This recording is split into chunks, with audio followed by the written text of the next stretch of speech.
next day he did not leave the house, and indeed spent most of the time in his own room, sick with a wild terror of dying, and yet indifferent to life itself. The consciousness of being hunted, snared, tracked down, had begun to dominate him. If the tapestry did but tremble in the wind, he shook.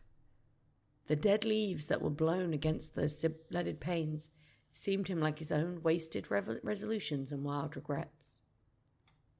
When he closed his eyes, he saw again the sailor's face peering through the mist-stained glass, and horror seemed once more to lay its hand upon his heart. But perhaps it had only been his fancy that had called vengeance out of the night and set hideous shapes of punishment before him. Actual life was chaos, but there was something terribly logical in the imagination. It was the imagination that set remorse to dog the feet of sin.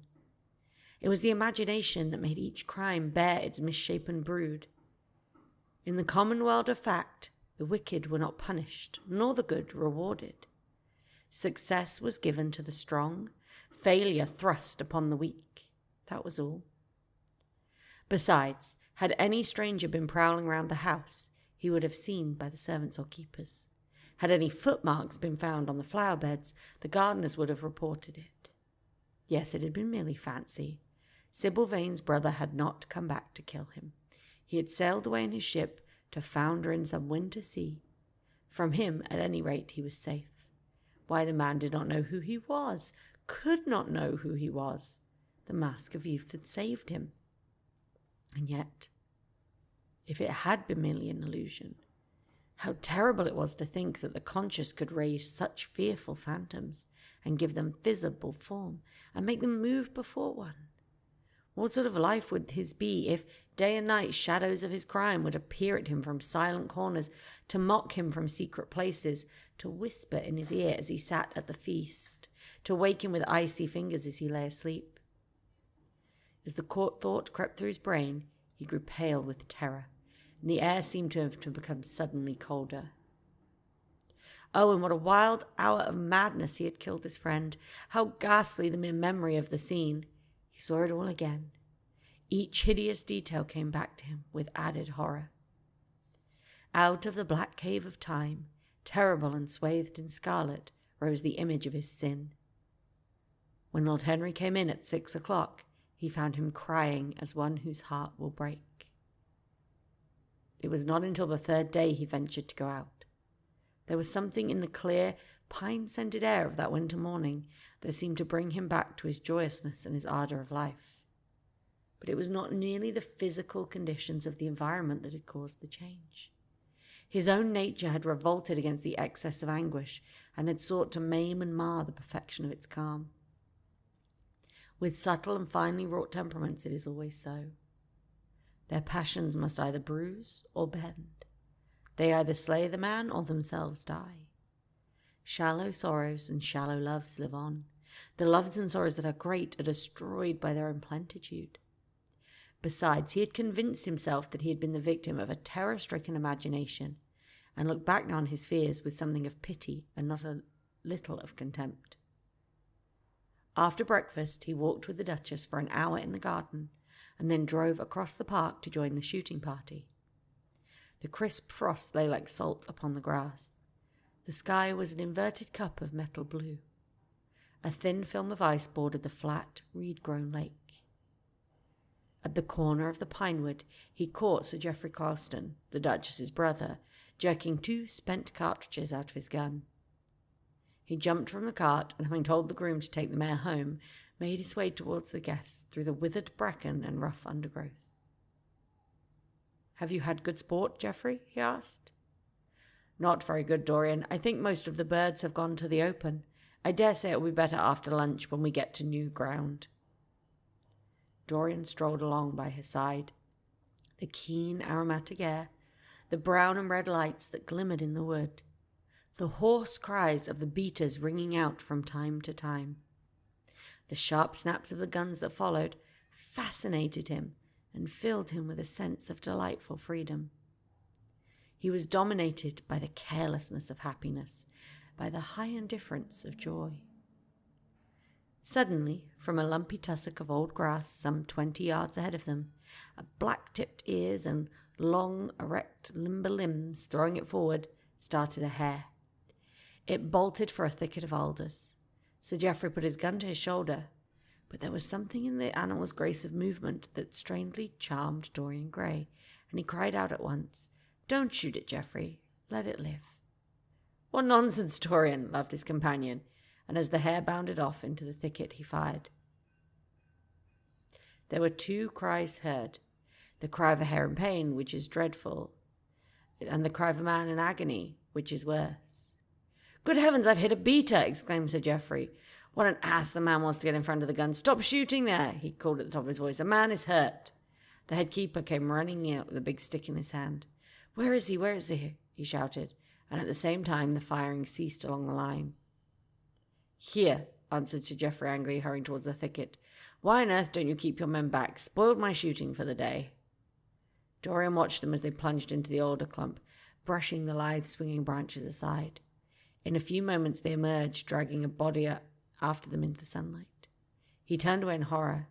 It seemed to him that misfortune followed wherever he went. He heard Sir Geoffrey ask if the man was really dead, and the affirmative answer of the keeper. The wood seemed to him to have become suddenly alive with faces. There was the trampling of a myriad of feet and the low buzz of voices. A great copper-breasted pheasant came beating through the boughs overhead. After a few moments there were to him, in his perturbed state, like endless hours of pain. He felt a hand laid on his shoulder. He started and looked round. "Dorian," said Lord Henry, "I'd better tell them the shooting is stopped for today. It would not look well to go on." "I wish it was stopped forever, Harry," he answered bitterly. "The whole thing is hideous and cruel. Is the man—" He could not finish the sentence. "I'm afraid so," rejoined Lord Henry. "He got the whole charge of shot in his chest. He must have died almost instantaneously. Come, let us go home." They walked side by side in the direction of the avenue for nearly 50 yards without speaking. Then Dorian looked at Lord Henry and said with a heavy sigh, "It is a bad omen, Henry, a very bad omen." "What is?" asked Lord Henry. "Oh, this accident. I suppose. My dear fellow, it can't be helped. It was man's own fault. Why did he get in front of the guns? Besides, it is nothing to us. It was rather awkward for Geoffrey, of course. It does not do to pepper beaters. It makes people think one is a wild shot, and Geoffrey is not. He shoots very straight. But there is no use talking about the matter." Dorian shook his head. "It is a bad omen, Harry. I feel as if something horrible were going to happen to some of us, to myself perhaps," he added, passing his hand over his eyes with a gesture of pain. The elder man laughed. "The only horrible thing in the world is ennui, Dorian, for the one sin for which there is no forgiveness. But we are not likely to suffer from it unless those fellows keep chattering about this thing at dinner.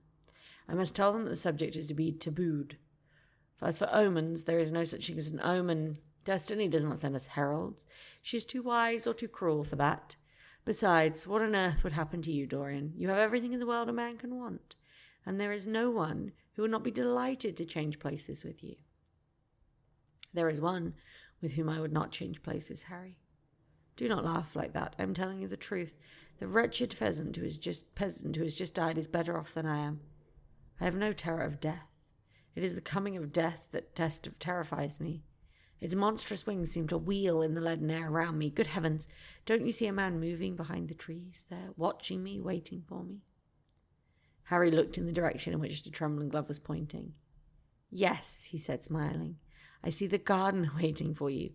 I suppose he wants to ask you what flowers you have to have on the table tonight. How absurdly nervous you are, my dear fellow. You must come and see my doctor when we get back to town." Dorian heaved a sigh of relief as he saw the gardener approaching. The man touched his hat, glanced for a moment at Lord Henry in a hesitating manner, and then produced a letter which he handed to his master. "Her Grace told me to wait for an answer," he murmured. Dorian put the letter in his pocket. "Tell her Grace that I am coming in," he said coldly. The man turned round and went rapidly in the direction of the house. "How fond women are of doing dangerous things," laughed Lord Henry. "It is one of the qualities in them that I admire most. A woman will flirt with anybody in the world as long as other people are looking on." "How fond you are of saying dangerous things, Harry. In the present instance you are quite astray. I like the Duchess very much, but I don't love her. And the Duchess loves you very much, but she likes you less, so you are excellently matched. You are talking scandal, Harry, and then there is never any basis for scandal. The basis of every scandal is an immortal certainty, said Lord Henry, lighting a cigarette. You would sacrifice anybody, Harry, for the sake of an epigram. The world goes to alter of its own accord, was the answer. I wish I could love, cried Dorian Gray with the deep note of pathos in his voice, but I seem to have lost the passion and forgotten the desire. I am too much concentrated on my own self. My own personality has become a burden to me. I want to escape, to go away, to forget. It was silly of me to come down here at all. I think I shall send a wire to Harvey to have the yacht ready. On a yacht one is safe. Safe from what, Dorian? You are in some trouble. Why not tell me what it is? You know I would help you. I can't tell you, Harry, he answered sadly, and I dare say it's only a fancy of mine. This unfortunate accident has upset me. I have a horrible presentiment that something of the kind may happen to me. What nonsense. I hope it is, but I can't help feeling it. Ah, here is the Duchess, looking like Artemis in a tailor-made gown. You see we have come back, Duchess? I have heard all about it, Mr. Gray, she answered. Poor Geoffrey is very upset, and it seems that you've asked him not to shoot the hare. How curious. Yes, it was very curious. I don't know what made me say it. Some whim, I suppose. It looked like the loveliest of little live things. But I'm sorry they told you about the man. It was a hideous subject. It was an annoying subject, broke in Lord Henry. It has no psychological value at all. Now, if Geoffrey had done the thing on purpose, how interesting he would be. I should like to know if someone who had committed a real murder. How horrid of you, Harry, cried the Duchess. Isn't it, Mr. Gray? Harry, Mr. Gray is ill again. He is going to faint. Dorian drew himself up with some effort and smiled. It is nothing, Duchess, he murmured. My nerves are dreadfully out of order, that is all. I am afraid I walked too far this morning. I didn't hear what Harry said. Was it very bad? You must tell me some other time. I think I must go lie down. You will excuse me, won't you? They had reached the great flight of steps that led from the conservatory on the terrace. As the glass door closed behind Dorian, Lord Henry turned to look at the Duchess with his slumberous eyes. Are you very much in love with him? He asked. She did not answer for some time, but stood gazing at the landscape. I wish I knew, she said at last. He shook his head. Knowledge would be fatal. It's the uncertainty that charms one, a mist that makes things wonderful. One may lose one's way. Always at the end, the same point, my dear Gladys. What is that? Disillusion. It was my debut in life, she sighed. It came to you crowned. I am tired of strawberry leaves. They become you. Only in public. You would miss them, said Lord Henry. I will not part with a petal. Monmouth has ears. Old age is dull of hearing. Has he never been jealous? I wish he had been. He glanced about as if in search of something. What are you looking for? She inquired. The button from your foil, he answered. You have dropped it. She laughed. I still have the mask. It makes your eyes lovelier, was his reply. She laughed again. Her teeth showed like white seeds in a scarlet fruit. Upstairs in his own room, Dorian Gray was lying on a sofa with terror in every tingling fibre of his body. Life had suddenly become too hideous burden for him to bear. The dreadful death of the unlucky beater, shot in the thicket like a wild animal, had seemed him like a prefigured death for him also. He had nearly swooned at what Lord Henry had said in a chance mood of cynical jesting. At 5 o'clock he rang his bell for a servant and gave him orders to pack his things for the night express to town and have the brougham at the door by 8:30. He was determined to not sleep another night at Selby Royal. It was an ill-omened place. Death walked there in the sunlight. The grass of the forest had been spotted with blood. Then he wrote a note to Lord Henry, telling him he was going to town to consult with his doctor and ask him to entertain his guests in his absence. As he was putting it into the envelope, a knock came at the door, and his valet informed him the head keeper wished to see him. He frowned and bit his lip. "Send him in," he muttered, after some moments' hesitation. As soon as the man entered, Dorian pulled his checkbook out of the drawer and spread it out before him. "I suppose you have come about the unfortunate accident of this morning, Thornton," he said, taking up a pen. "Yes, sir," answered the gamekeeper. "Was the poor fellow married? Had he any people dependent on him?" asked Dorian, looking bored. "If so, I should not like them to be left in want, and I will send them any sum of money you may think necessary." "We don't know who he is, sir. That's what I took the liberty of coming to you about." "Don't know who he is?" said Dorian listlessly. "What do you mean? Wasn't he one of your men?" "No, sir. Never saw him before. Seems like a sailor, sir." The pen dropped from Dorian Gray's hand, and he felt as if his heart had suddenly stopped beating. "A sailor?" he cried out. "Did you say a sailor?" "Yes, sir. He looks as if he had been some sort of sailor, tattooed on both arms and that kind of thing." "Was there anything found on him?" said Dorian, leaning forward and looking at the man with startled eyes. "Anything that would tell his name?" "Some money, sir. Not much. And a six-shooter. There was no name of any kind. Decent-looking man, sir, but rough-like. A sort of sailor, we think." Dorian started to his feet. A terrible hope fluttered past him. He clutched at it madly. "Where is the body?" he exclaimed. "Quick, I must see it at once." "It is in an empty stable in the home farm, sir. The folk don't like to have that sort of thing in their houses. They say a corpse brings bad luck." "The home farm? Go there at once and meet me. Tell Will and the grooms to bring my horse round. No, never mind. I'll go to the stables myself. It will save time." In less than a quarter of an hour, Dorian Gray was galloping down the long avenue as hard as he could go. The trees seemed to sweep past him in spectral procession, and wild shadows to fling themselves across his path.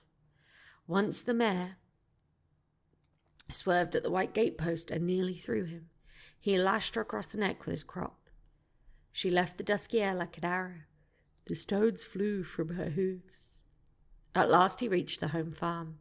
2 men were loitering in the yard. He leaped from the saddle and threw the reins at one of them. In the farthest stable a light was glimmering. Something seemed to tell him that the body was there, and he hurried to the door and put his hand upon the latch. There he paused for a moment, feeling that he was at the brink of a discovery that would either make or mar his life. Then he thrust the door open and entered. On a heap of sacking in the far corner was lying the dead body of a man dressed in a coarse shirt and a pair of blue trousers. A spotted handkerchief had been placed over the face. A coarse candle stuck in a bottle sputtered beside it. Dorian Gray shuddered. He felt that this could not be the hand to take the handkerchief away, and called out to one of the farm servants to come to him. "Take that thing off the face. I wish to see it," he said, clutching at the doorpost for support. When the farm servant had done so, he stepped forward. A cry of joy broke from his lips. The man who had been shot in the thicket was James Vane. He stood there for some minutes, looking at the dead body. As he rode home, his eyes were full of tears, for he knew he was safe.